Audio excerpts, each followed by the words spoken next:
कांग्रेस का अति आत्मविश्वास, ठीक है, और कांग्रेस से सीख करके, ठीक है ना, भाजपा ने अपने को मजबूत बनाया।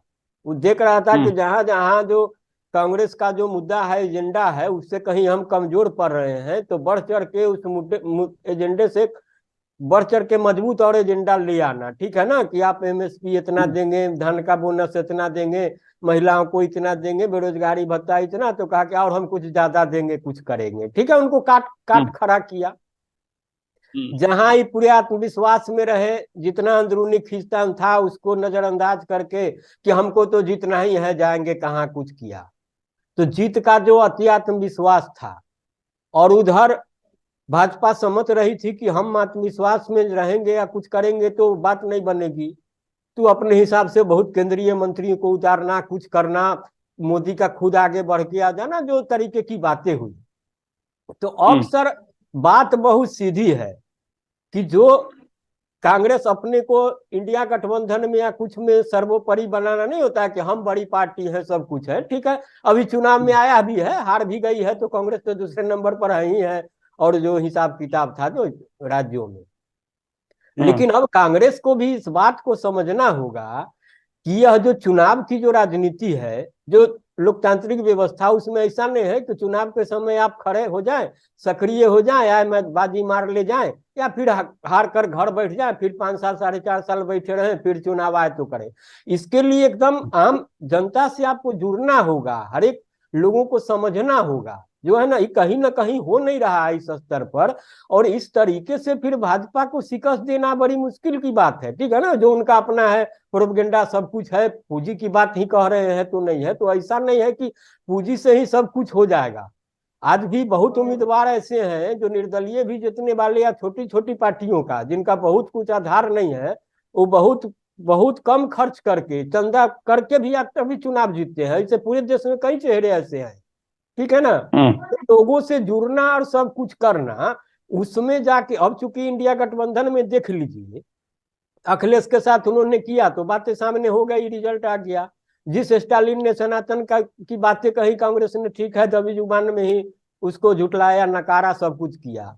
आज जब कल इंडिया गठबंधन की बैठक होने की बात हो रही है, क्योंकि कांग्रेस भी सख्ते में है कि अब तो हम सोच रहे थे कि 3 राज्य में भी मेरा बेहतर प्रदर्शन हो जाएगा, तो फिर हम कुछ दबाव की राजनीति में आएंगे, कुछ करेंगे, जो होता है हिस्सेदारी का मामला। लेकिन अब जब कल बैठक होने वाली है, तो उसमें स्टालिन भी बोल दिया कि भैया हम व्यस्त हैं, हम तो आने से रहे। नीतीश कुमार पहले से ही बीमार चल रहे हैं। ममता बनर्जी भी बोल दी कि हम नहीं आ सकते, हमारे घर उड़ में शादी है। तो कुल मिला के रिजल्ट यह हो रहा है कि बैठक जो है टाल दी गई है, ठीक है ना। कहा जा रहा है कि अब तमाम बड़े नेता नहीं जुटेंगे, बड़े चेहरे नहीं रहेंगे, तो बैठक का कोई मतलब नहीं होगा। तो कुल मिला के अब है कि जो ये जो क्या बोलते हैं, पूंजीवादी लोकतांत्रिक पार्टियां जो है, जिसको जिस रूप में कह लीजिए, अभी अभी कहा जा रहा है कि क्षेत्रीय पार्टियां जो है वो अस्तित्व का संकट झेल लेगी, क्या करेगी नहीं करेगी। अब क्या है, जो इसमें सच्चाई क्या है उस पर अलग बहस का विषय हो सकता है। कुल मिला के तो इस स्थिति में जब चुनाव हारने जितने भर बात रह जाएगी, जो कांग्रेस का रवैया रहा और जो बीजेपी ने जिस तरीके से जीत लिया, तो सही जो सवाल है वो तो फिर उसी तरीके से पीछे छूटते जाएंगे। आखिर कुछ नया विकल्प क्या हो। तो अब उस विकल्प पर हम देखें तो हम दो विकल्प पर बात करेंगे। जी एक जो अभी तात्कालिक और दूसरा दीर्घकालिक। जी तो तात्कालिक विकल्प तो यही है कि जो तानाशाही की ओर बढ़ती हुई शक्तियां हैं, जी जिसका आज के तारीख में सबसे घटिया ढंग से प्रतिनिधित्व आरएसएस और भाजपा कर रही है। जी एक तरह से जितनी भी संवैधानिक संस्थाएं हैं सबको रौंद दिया गया है। जी लोगों को एक टिमटिमाता हुआ दिया दिखाई पड़ रहा है सुप्रीम कोर्ट। जी बाकी जितनी संस्थाएं हैं सब उनके पॉकेट में जा चुकी हैं। आप कहीं से भी भ्रष्टाचार विरोधी आंदोलन की जो बात करते थे अजीत पवार के बाद वो मिट्टी में मिल गई है। जी कि जो उनके खेमे में आ गया वो पवित्र है, जो खेमे से बाहर है वो सब अपवित्र और भ्रष्ट हैं, जी इसलिए इस पर किसी को यकीन नहीं है। जी तो अभी तो बिल्कुल तत्काल यह जरूरत है जी कि पूंजीवादी विपक्ष चाहे जैसा हो, जी अभी तत्काल इनको अपदस्थ करने में उसी को भूमिका निभानी है। जी अब यहां पर बात है कि पूंजीवादी विपक्ष दो तरह के शक्तियों में बटा हुआ है। जी एक क्षेत्रीय ताकतें हैं। जी अब जैसे पूरा का पूरा साउथ जी या तो क्षेत्रीय ताकतों के ये में है, या जो पार्टियां वहां हैं, जैसे अभी अगर मान लीजिए कि दो जगह कांग्रेस की सरकार है, जी तो नॉर्थ इंडिया से कांग्रेस अभी गायब है, एक हिमाचल जी प्रदेश को जी छोड़ दीजिए तो जी जी जी यह एक डिवाइड बड़ा पक्का हो गया है नॉर्थ एंड साउथ का। जी तो क्षेत्रीय ताकत में उत्तर प्रदेश में एक ताकतवर सपा है, जी वैसे ही बंगाल में ममता जी हैं, जी वैसे ही झारखंड में झामुमो है। तो इन सब की अपनी अलग अलग शक्तियां हैं, जी और ये सब उनके एक बेसन के रूप में खड़ा हो सकती हैं अगर फिर से इंडिया गठबंधन अपने उस मोशन में आवे।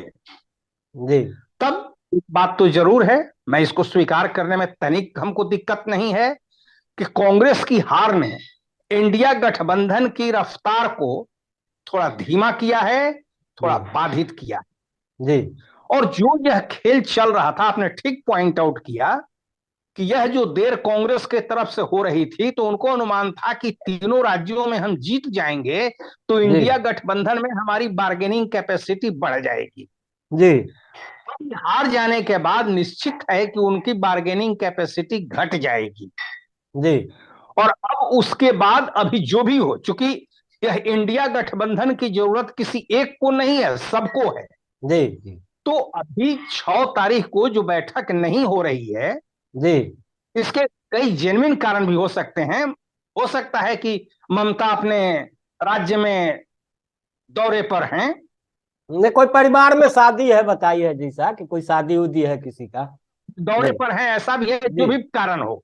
जी लेकिन ये बैठक फिर होगी, क्योंकि हम इस बात से नहीं कर सकते हैं कि अभी अभी पार्लियामेंट का जो सेशन शुरू हुआ है, जी तो वहां तो विपक्ष के नेता के रूप में सभी दलों को इकट्ठित करने का काम कांग्रेस ही कर रही है।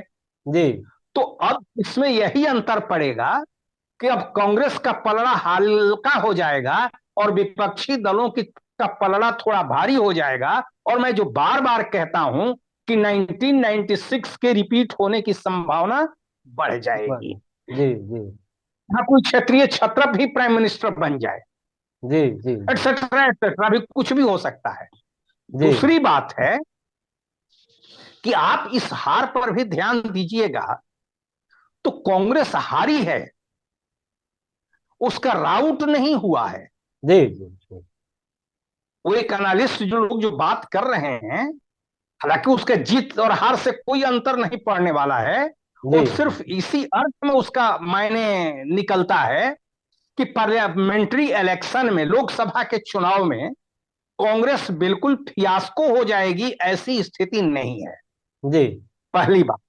दूसरी बात कि इलेक्शन का क्या डायनेमिक होगा आप नहीं कह सकते हैं। जी अब 2018 में इन तीनों राज्यों में कांग्रेस चुनाव जीती थी, और 2019 में सब में क्लीन स्वीप कर गई भाजपा। हम्म। इसके पहले के चुनाव के अनुभवों को आप देखेंगे तो कई बार ऐसा हुआ है कि विधानसभा में भाजपा जीती है और उसके एक साल बाद के पार्लियामेंट्री इलेक्शन में क्लीन स्वीप कर गई कांग्रेस। तो वो इलेक्शन का डायनेमिक्स कैसे कैसे बदलेगा, अभी हम लोग उसको किसी तरह से प्रिडिक्ट नहीं कर सकते हैं। अभी हम लोग इतना ही ये करें कि जो एक टेम्पो बना था, जो एक स्पीड बना था इंडिया अलायंस के काम करने का, उसमें एक रुकावट आई है, उसकी गति में कमी आई है, लेकिन वह फिर एक बार बनेगा। तो यह तो तात्कालिक है, क्योंकि इनसे हम ये उम्मीद नहीं कर सकते हैं जी कि ये पूरी तरह से जनतांत्रिक मूल्यों को स्थापित कर देंगे। जी और इसके लिए हमको ज्यादा दूर चले जाइए, जहां जहां इन लोगों का अपना शासन है, राज्यों में देख जाइए, वहां स्थिति ये है कि ये केंद्र के से प्रताड़ित हैं, लेकिन अपने राज्य में ये खुद अपने विरोधियों का प्रताड़ना उसी अंदाज में करते हैं। जी तो इसलिए इनसे हम यह उम्मीद करें कि बुर्जुआ डेमोक्रेसी के पूरे मापदंड पर डेमोक्रेटिक मेथड से काम करें, हम ऐसा ही उम्मीद नहीं करते हैं। जी अब रही बात कि तब इस डेमोक्रेसी के लिए और इसके विकल्प के लिए किसको खड़ा होना पड़ेगा, जी तब निश्चित तौर यह भूमिका क्रांतिकारी शक्तियों को निभाना पड़ेगा, वर्किंग क्लास को निभाना पड़ेगा। जी और जब मैं क्रांतिकारी शक्तियों की बात करता हूं तो मैं पूंजीवादी विपक्ष की बात नहीं करता, सीपीआई सीपीएम की बात नहीं करता। जी वैसे मैं एक बात बता दूं, हमको इस बात से भी खुशी है कि कांग्रेस से अलायंस करके ही सही कर्नाटक में एक सीट सीपीआई ने जीता है। जी जी तो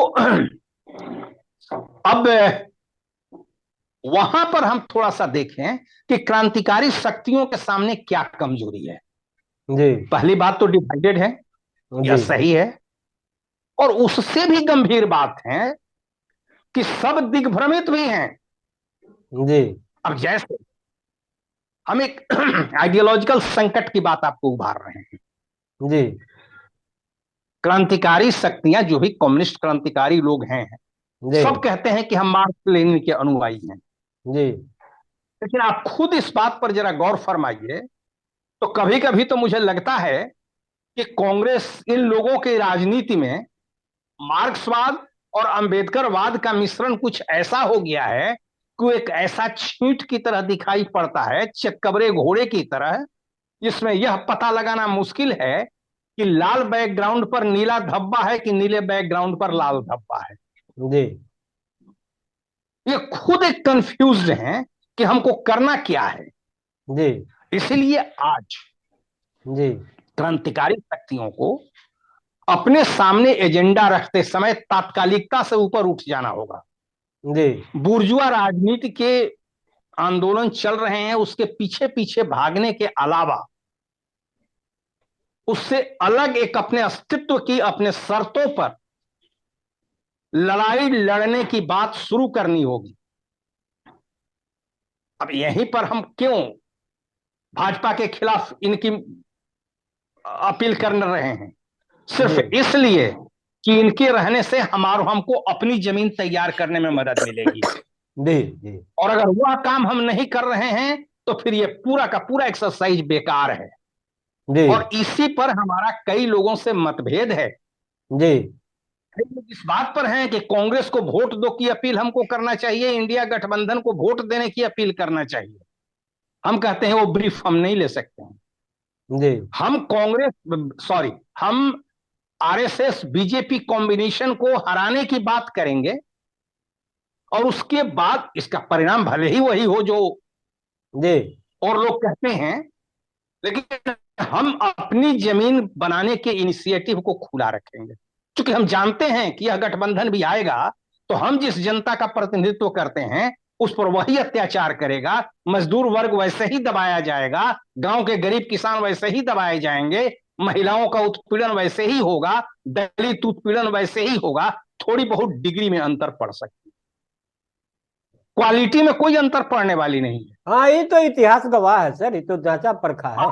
ठीक आपने कहा, हम उसी इतिहास को दोहराना चाह रहे हैं जी कि क्या आप नहीं देख रहे हैं कि 1977 में जी जो लोग इंदिरा फासिज्म के खिलाफ जनवाद का झंडा उठा रहे थे, आज वही फासिज्म के प्रतीक हैं, और जो इंदिरा गांधी के अनुयायी हैं, होने का दावा करते हैं, वे जनतंत्र का झंडा लेकर चल रहे हैं।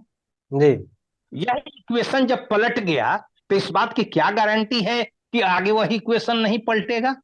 जी जी इसलिए मैं बात कह रहा हूं कि अंतिम विकल्प इसी रूप में उभरेगा कि मजदूर, किसान और समस्त उत्पीड़ित जनता को एक क्रांतिकारी चेतना देकर के संगठित किया जाए, और एक बड़े संघर्ष की, जो संघर्ष संसदीय राजनीति के साथ साथ सड़क की राजनीति भी तय करेगी और सड़क की राजनीति पर ज्यादा जोर देगी, जिसमें बात होगी संसद की राजनीति सड़क की राजनीति के विकास के लिए, नॉट वाइस वर्सा।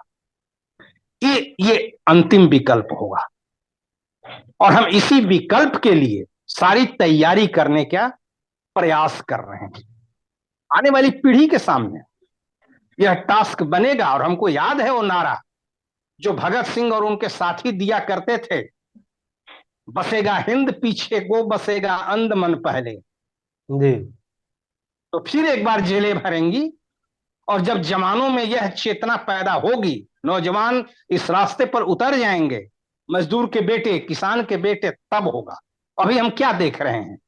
जी अभी आपने ठीक कहा, किसान आंदोलन के साथ धोखाधड़ी खूब हुई है। कल ही प्रेस कॉन्फ्रेंस कर रहे हैं किसान आंदोलन के नेता कि सरकार ने हमारे साथ विश्वासघात किया है। जी और जाइए वहां देख जाइए, मध्य प्रदेश में जो कृषि मंत्री थे नरेंद्र सिंह तोमर, वो चुनाव जीत रहे हैं।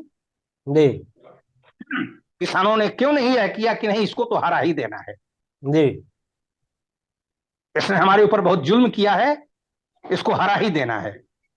आपने कहां देखा कि किसान आंदोलन जिस समय तुरंत खत्म हुआ था और उसी समय यूपी में हुआ और पश्चिम यूपी में सारी सीटें भाजपा जीत गई। जी लखीमपुर खीरी तक की, जहां गाड़ी से कुचल कर मार डाला था स्टेट होम मिनिस्टर के बेटे ने। जी यह एक चेतना का सवाल है। जी किसान के इस जो किसान आंदोलन चल रहा था उसके वर्ग चरित्र का सवाल है, उसके वर्गीय दृष्टिकोण का सवाल है।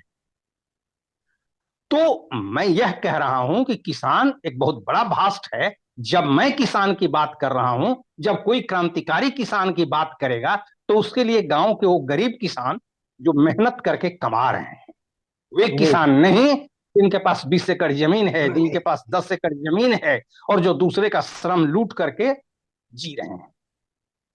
इस अंतर को समझने की जरूरत है। इसलिए मैं बार बार दोहराता हूं कि मजदूरों के अंदर चेतना पैदा की जाए, उनको संगठित किया जाए। या तो मजदूर ही चेतनशील नहीं है, उनके अंदर यह कठिन काम है,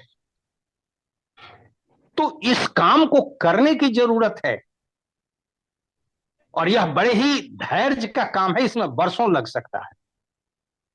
और जब यह काम होगा तब किसानों का संगठन इन मजदूरों के साथ अलायंस करेगा, गांव के गरीबों का।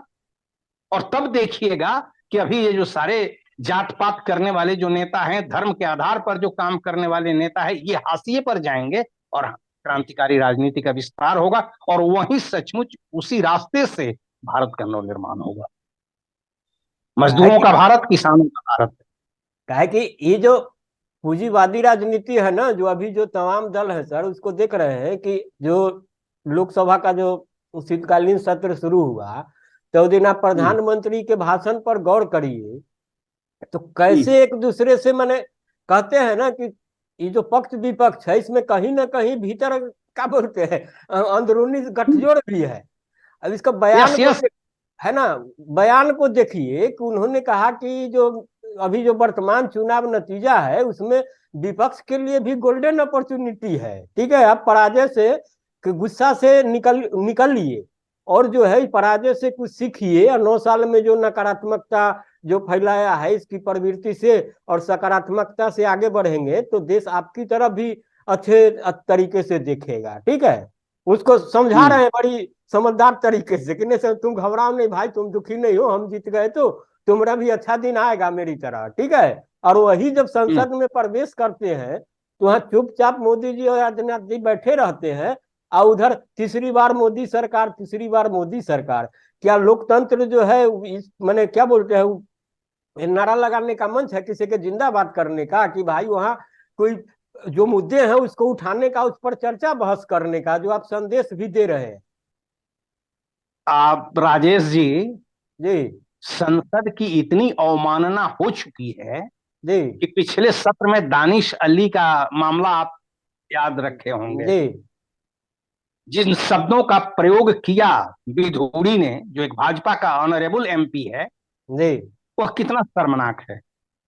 आपने यह देख ही लिया कि जहां मोदी की जय जयकार हो रही है और याद कर लीजिए जरा, इतनी भी मर्यादा इन बेहूदों में नहीं है कि जब 405 सीट जीत करके राजीव गांधी संसद में गए थे तब जी भी यह सीन नहीं पैदा हुआ था। जी छोड़ दीजिए बाकी मर्यादा, मैं कांग्रेसियों की मर्यादा की बात कर रहा हूं।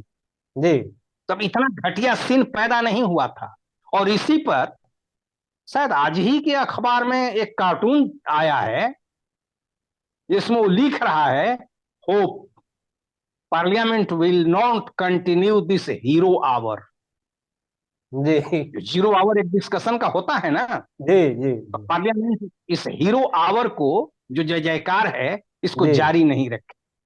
जी तो यह अवस्था है, संसद संसद नहीं रह गई है, ब्यूरोक्रेसी ब्यूरोक्रेसी नहीं रह गई है, जुडिशियरी जुडिशियरी नहीं रह गई है, इलेक्शन कमीशन नहीं रह गया है। सबकी औकात मिट्टी में मिल चुकी है और भारत की डेमोक्रेसी डेमोक्रेसी नहीं रह गई है, यह इलेक्टेड ऑटोक्रेसी हो गई है। जी जी और इसको तो बदलना होगा। और यह बदलने का शांतिपूर्वक बदले तो भी ठीक है, लेकिन आज तक दुनिया में शांतिपूर्वक बदला नहीं है, अल्टीमेट बाई फोर्स। और इसके लिए रास्ता वही है जो मैं पहले कह चुका हूं, और उसी रास्ते की तैयारी क्रांतिकारी शक्तियों को करनी होगी। चाहे इसमें जितना समय हो, जितने लोग जेल में सड़ें, जितने लोग मार खाएं, जितने लोग फांसी के फंदे को चूमे, we will have to sacrifice all these things. No alternative, no alternative. तो सर कुल मिला के बात यही हो गई कि जो अभी जो विधानसभा चुनाव के परिणाम आए हैं और उसको लेकर के भले जो अगले लोकसभा चुनाव से जोड़ करके देखा जा रहा है और कह रहा है कि एजेंडा फिट हो गया, कुछ हो गया, नहीं हो गया, इन तमाम मुद्दों पर चर्चा की बजाय हम यह सोचे कि स्थिति जो है बहुत सामान्य नहीं है और देश जो है बहुत क्या बोलते हैं अंधेरे अंधेरे अंधेरा की ओर बढ़ रहा है। और हमारी चिंता यह होनी चाहिए कि यह अंधेरा कैसे दूर हो। तो निराशा की कोई बात नहीं है, अंधेरा भी दूर होगा। इसके लिए हमें वस्तु स्थिति को समझना होगा, उस पर गंभीरता से विचार करना होगा और जो भी प्रगतिशील ताकतें हैं, जो वामपंथी प्रगतिशील ताकतें हैं, वो एकजुट होकर के सही तरीके से लोगों को जोड़े, आगे बढ़े। तो आपका बहुत बहुत धन्यवाद सर। फिर हम जल्द मिलते हैं। जी नमस्ते। धन्यवाद, फिर मिलेंगे। ओके। नमस्ते।